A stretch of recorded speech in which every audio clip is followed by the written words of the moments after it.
Continuidad en un intervalo. Vamos a empezar recordando los tipos de intervalos.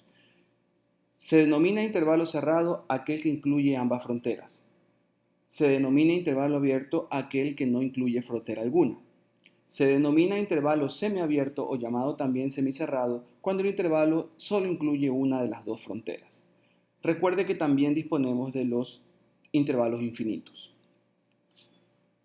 Se dice que una función es continua en un intervalo abierto AB si es continua en cada punto de ese intervalo.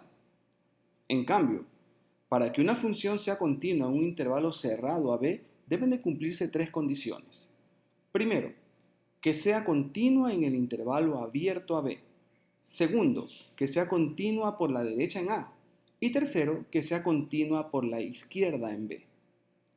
Decir que es continua por la derecha en A equivale formalmente a decir que se cumple que el límite cuando x tiende a más de la función sea igual a f de A, y que el límite cuando x tiende a b menos de la función sea igual a f de b me asegura en cambio que es continua por la izquierda en b, es decir, en la frontera derecha. Veamos algunos ejemplos. Nos piden que utilizando la definición describamos las propiedades de continuidad de la función que se muestra a continuación en esta gráfica.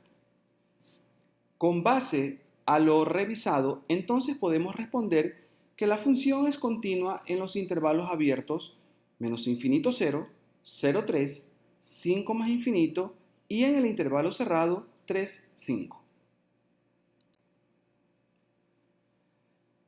Otros ejemplos. Si nos dan la regla de correspondencia de la función f de x igual 1 sobre x, es correcto entonces indicar que esta función es continua en el intervalo abierto 0, 1. Si tenemos la función f de x igual raíz cuadrada de x, es correcto indicar entonces que la función es continua en el intervalo cerrado 0, 1. Si ahora tenemos la función f de x igual 1 sobre la raíz cuadrada de x, entonces es incorrecto indicar que la función es continua en el intervalo cerrado 0, 1, ya que no se cumple la condición de que la función sea continua a la derecha de 0. Una pregunta típica es, ¿qué podemos hacer cuando disponemos de una función que está definida por tramos y tenemos que analizar su continuidad? Para responder esta pregunta, vamos a resolver el siguiente ejercicio. Nos piden determinar los valores de A y de B para que la función que se muestra sea continua para todo número real. Como pueden ver, se trata de una función definida en tres tramos.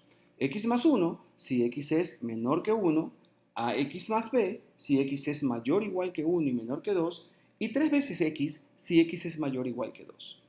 Lo primero que usted debe visualizar son los posibles puntos de discontinuidad, es decir, los puntos en los cuales se producen los cambios en el intervalo. Y estos puntos son x igual a 1 y x igual a 2. Por lo tanto, entonces debemos asegurar continuidad tanto a la izquierda como a la derecha de x igual a 1, obviamente respetando la correspondencia de cada tramo. Tendremos entonces que el límite cuando x tiende a 1 menos de la función debe ser igual al límite cuando x tiende a 1 más de la función. Reemplazando, tenemos que el límite cuando x tiende a 1 menos de x más 1 es igual al límite cuando x tiende a 1 más de x más b. Resolviendo estos dos límites sencillos, llegamos a la primera ecuación, que es a más b igual a 2. De la misma forma, ahora debemos asegurar continuidad tanto a la izquierda como a la derecha de x igual a 2. Y tenemos que el límite cuando x tiende a 2 menos de la función debe ser igual al límite cuando x tiende a 2 más de la función. Es decir, el límite cuando x tiende a 2 menos de ax más b debe de ser igual al límite cuando x tiende a 2 más de 3 veces x. Reemplazando nuevamente nos conduce a la segunda ecuación, que es 2a más b igual a 6. Posteriormente, lo que tiene que hacer usted es resolver un simple sistema lineal de dos ecuaciones con dos incógnitas, para lo cual puede utilizar método de eliminación, sustitución o reducción.